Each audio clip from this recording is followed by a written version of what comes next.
এই সবাই বলো তো আজকে আমি কি বানাবো? হ্যাঁ, আজকে আমি পিঠা বানাবো। এই যে বানানো শুরু করলাম। ওয়াও, মাম্মি কত সুন্দর পিঠা বানাচ্ছে। এই যে কত সুন্দর পিঠা বানানো হয়ে গেছে। যাই আমিও কয়েকটা পিঠা বানিয়ে দেই। এই যে আটা ঢেলে দিলাম আর পিঠা হয়ে গেল। এবার আরো কয়েকটা বানাই। আরে এই চিকুটা কি করতেছে? এই চিকু, এই তুই কি করতেছিস? যা ভাগ এখান থেকে। যা, পারিস না কেন করতে আসিস? আরে যা, দাদিমা তো আমাকে তাড়িয়ে দিল।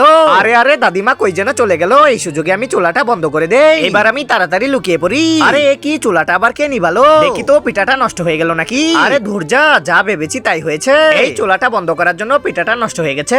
এই শাশুড়ি মা। হ্যাঁ বলো। দেখলেন তো এই পিঠাটা নষ্ট হয়ে গেছে, আপনি এই চুলাটা কেন বন্ধ করলেন? আরে এই চুলা তো আমি বন্ধ করিনি, তাহলে আর কে পারে বন্ধ করতে? আরে ওই সময় তো চিকুকে আমি তাড়িয়ে দিয়েছিলাম। হ্যাঁ, এখন বুঝতে পেরেছি চিকু এই কাজটা করেছে। এই যে লক্ষ্মী সোনাও বুঝে গিয়েছে। এই রে, মনে হচ্ছে ধরা খেয়েছি, তাড়াতাড়ি পালাই। এই বৌমা থাক থাক, এটা আমাকে দাও, আমি এটা একজনকে খাওয়াবো। চিকু সোনা, দাদু ভাই তুমি এটা খেয়ে ফেলো, কারণ তুমি এটা বানিয়েছো। লক্ষ্মী ভাই। ভিডিওটি ভালো লাগলে একটি লাইক দিয়ে চ্যানেলটিকে সাবস্ক্রাইব করে দাও।